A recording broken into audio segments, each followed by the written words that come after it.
welcome to Celebration of Great Composers annual concert. My name is Luba Paskova. I'm a part-time faculty at Salisbury University Music Department, a piano teacher and coordinator for this wonderful event. You will be surprised how many truly talented young musicians are in Salisbury. Some of them study music seriously. After participating in different music programs held at SU, students felt like they needed to give back to the community and the university. This lecture concert series has been a fundraising event for Performing Arts Fund at SU for the past 15 years. Immortal Spirit of Beethoven, Ludwig at 250 celebration, originally was planned to be held as a live event at the Great Hall on March 15th, 2020. Tremendous job and preparation were done by students and the celebration committee, but the concert was cancelled 3 days before the date due to the pandemic lockdown. We deeply regretted the cancellation and decided to revive the recital virtually, online. We are blessed to have a special guest, local actor Dean Defina, who will portray Ludwig van Beethoven. He even looks like the composer. So enjoy the show!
I recognize my music.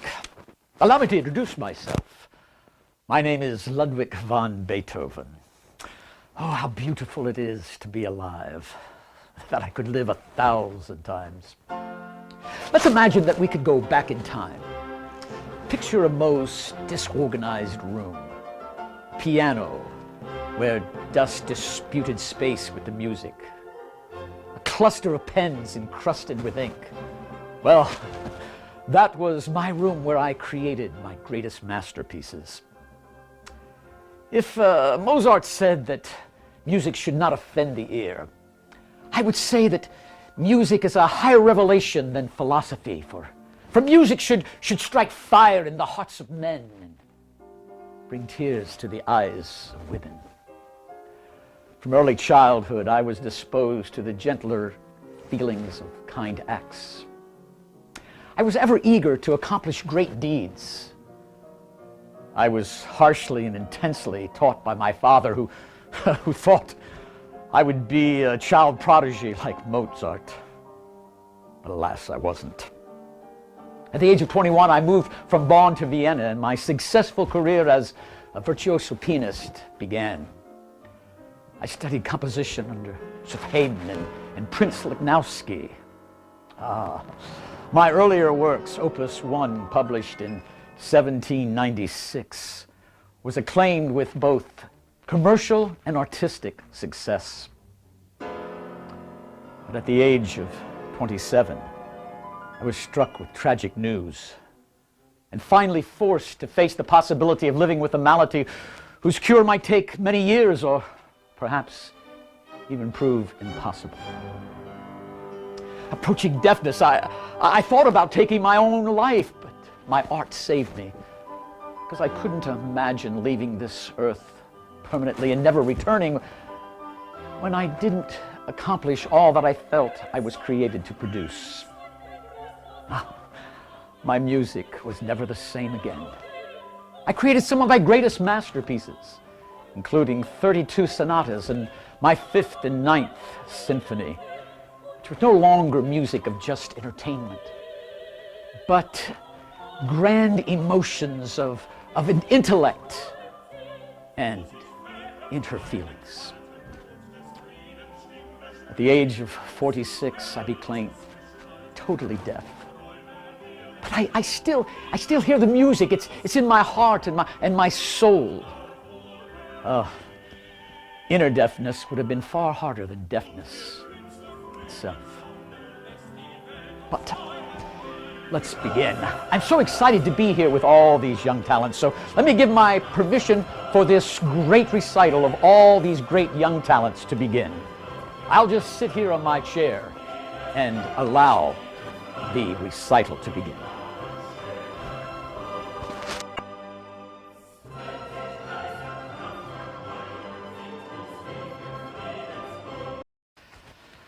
Farewell to the Piano is thought to be my last composition for the piano. It's where I bid farewell to my favorite instrument.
wonderful beginning. I'm so excited.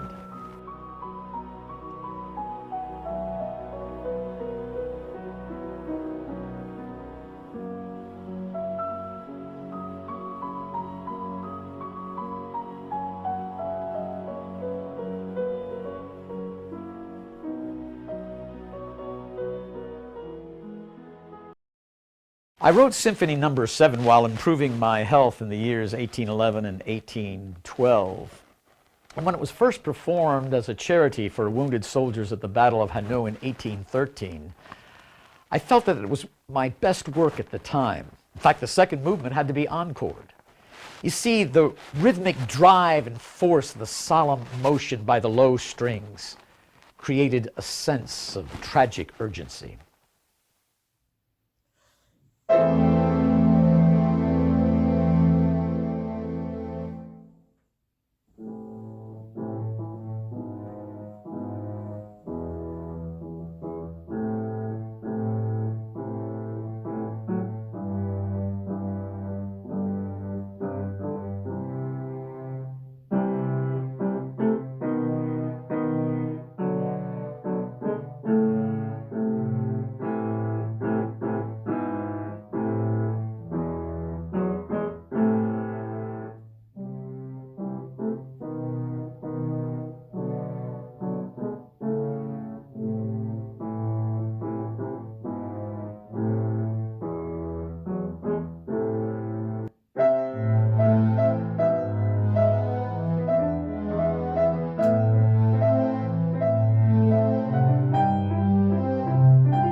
Thank you so much for that beautiful music presentation.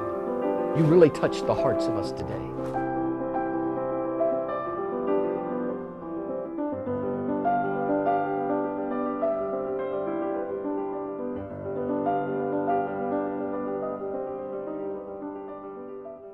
Following Mozart, I like to create dances for court and social occasions. A number of minuets, German dances, some of which were created for an inn just outside the village of Vienna during the summer holidays. These dances were very colorful and showed the bright atmosphere of a German village celebration.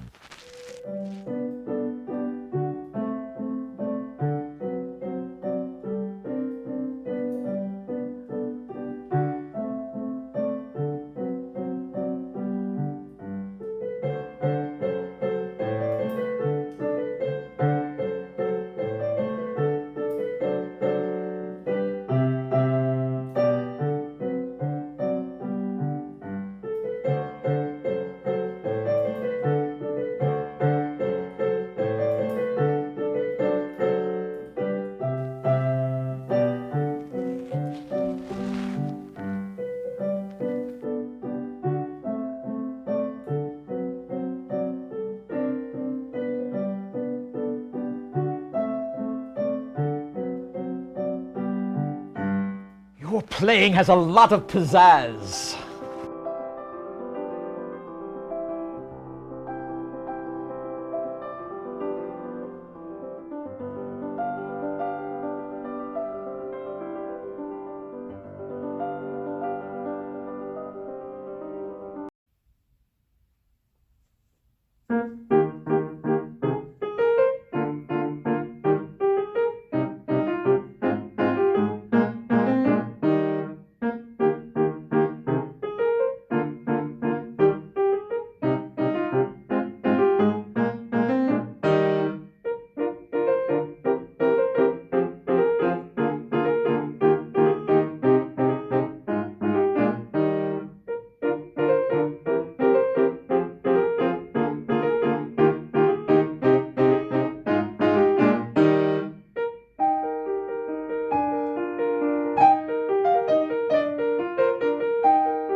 Great job. Keep studying and you're going to be a great musician. I promise you.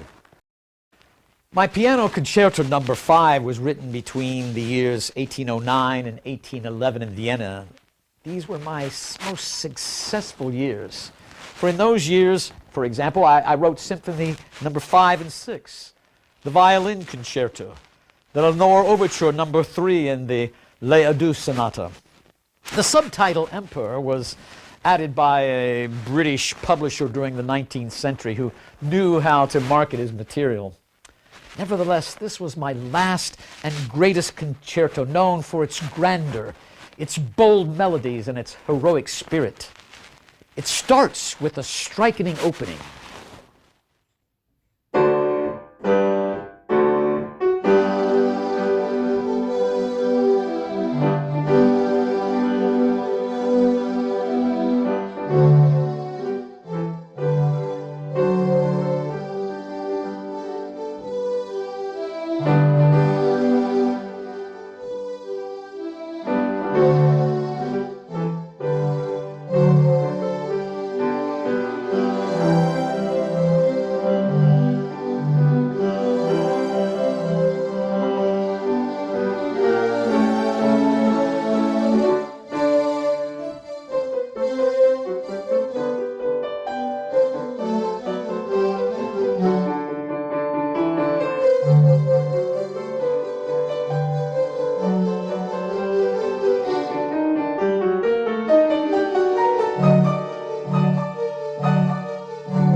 Congratulations, you have captured the essence of the music. In 1809, I was asked by the Burg Theatre to compose music for a revival of Goethe's play Edmund, which I gladly accepted. In my composition, I had 9 pieces for the soprano, a narrator, which was optional, and of course, a full symphony orchestra. The theme in music is dedicated to the life and heroism of Count Edmund from the Low Counties of the Netherlands, who were fighting for freedom from Spanish rule. It's a work dedicated to a man who was dedicated to his fellow human beings.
Absolutely incredible. You are a great talent.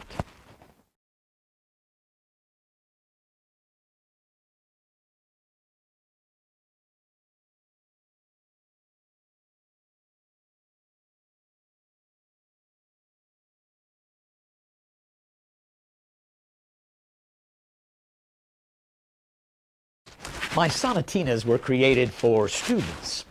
Now, a sonatina, you might say it's the little sister of the sonata, but it has the same form, the A-B-A form. You see, the first movement, the A section, introduces the main theme for the first time, or the exposition. It is then followed by one or some, or maybe all the themes developed in a different way, and thus the development section. And then, as you might guess, we return to the A section, where we have the main theme recapitulated. It's a perfect three-part balance that creates the excitement of exposing a theme in different ways. And that is the secret of the sonata and the sonatina.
How wonderful to share your talent with us today. Just marvelous.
Oh, you captured the individual moods perfectly.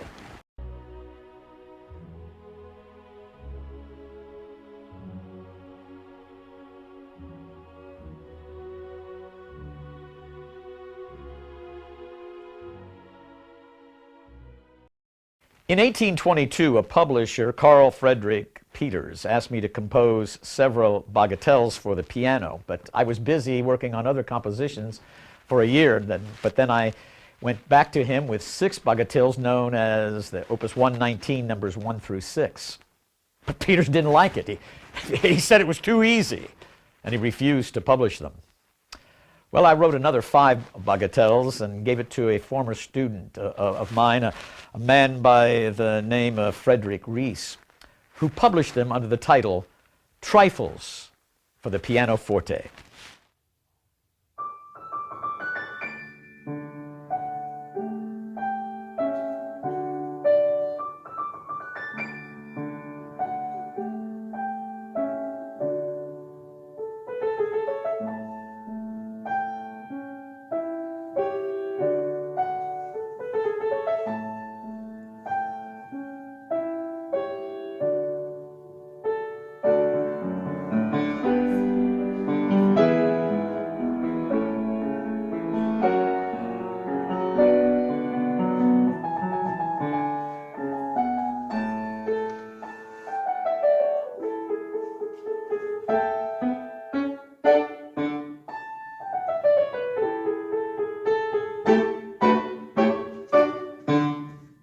A marvelous job.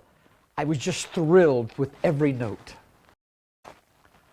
Bagatelle in A minor, known more famously as Für Elise, was dedicated to Teresa Malfatti, a woman that I was in love with around 1810, but I could never be with her. It was my terrible handwriting that caused it to be renamed Für Elise after my death. It begins with a recurring intimate theme that has one of the most beautiful melodies in the entire world. There are 2 parts labeled B and C that threaten the mood with interesting contrasts before the original theme comes to end the piece.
marvelous charm and poetry. It's just perfect in every sense of the word.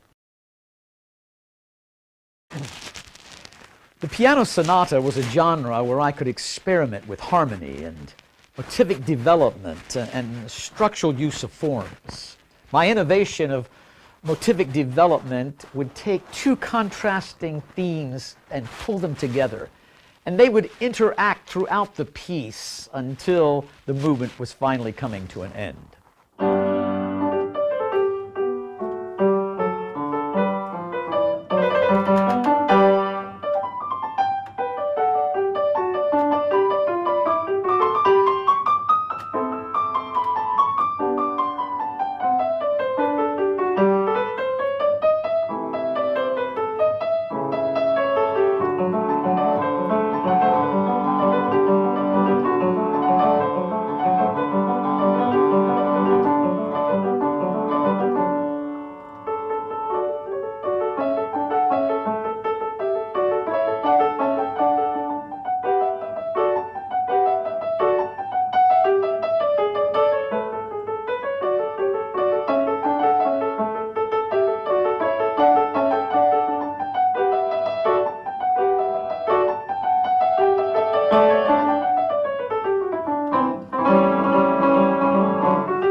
Wow, what personality. It shows in your music. Congratulations. The Piano Sonata No. 4 in E-flat major was composed in Bratislava in November of 1796 when I was only 26 years old. I called it the Great Sonata because it was published alone, which was very unusual for the time. I dedicated it to a student of mine, Babette, who was the Countess of Keglevix. She lived so near that I would often show up in my nightcap or wearing my slippers and my robe. Its style of classical music fitted the harp. In fact, that style and playing is what made the harp so famous and a favorite. In fact, many of my contemporary composers started creating music for both the piano and the harp. The keys E-flat major and B-flat and E-flat and A-flat actually are the keys that many of the lever harps were tuned in.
A marvelous job.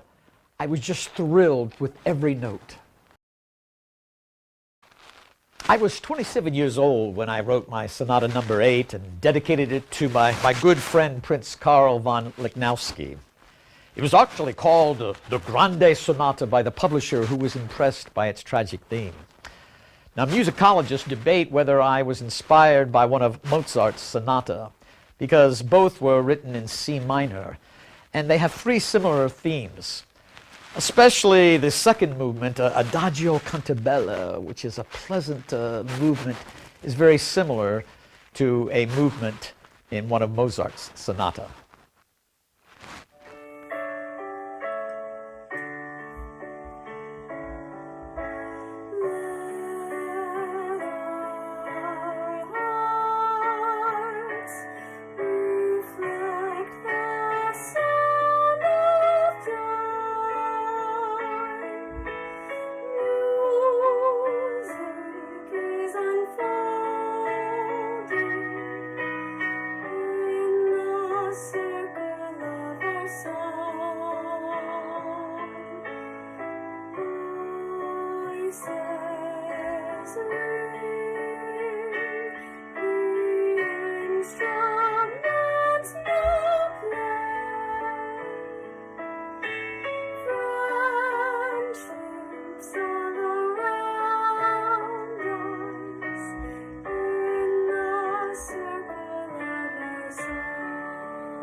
You guys. Oh, you captured the individual moods perfectly. The Tempest, Sonata Number 17, written in the somber mood of D minor, is reminiscent of a violent storm with periods of calm and peacefulness. The first movement has rolling arpeggios, very mindful of peacefulness, but then it's followed by a violent storm of the second movement. The increasing tension between the melodies, with just brief periods of resolution, is reminiscent of the calm of the eye of the hurricane. The booming lower scales remind the audience of thunder, while the upper melodies is reminiscent of rain. The changing tones and tempos represent a complex an emotional mood.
After hearing that, I have no worry about the future of music with the such great talent that you have shown for us here today.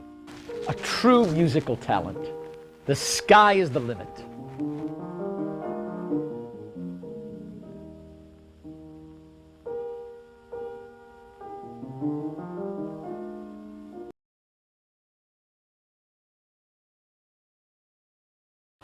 Well, there's no need to really introduce my Fifth Symphony, whose heroic theme is very famous. Dun, dun, dun, dun. In fact, it's so popular that many composers were using it in their composition, like Sergei Rachmaninoff in his song Fate. I wrote it in my mid-30s when I was going more and more deaf. The whole symphony seems like a struggle that starts with those very first four notes, like fate knocking on the door. Dun, dun, dun, dun. And in fact, the theme and its insistent rhythm is just tossed around and around, and there's only a few glimpses of optimism until we finally get to the last movement, the finale, where it's changed into a major chord, where it seems like I perhaps have gotten over my depression.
so proud of what you have done with my music.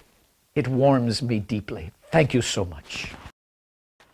I'd like to thank the wonderful teachers that taught these students: Barbara Aria, Kara Russell, Sharon Lunsdale, Susan Upton, and Luba Peskova. Thank you so very much. Let's give them a round of applause.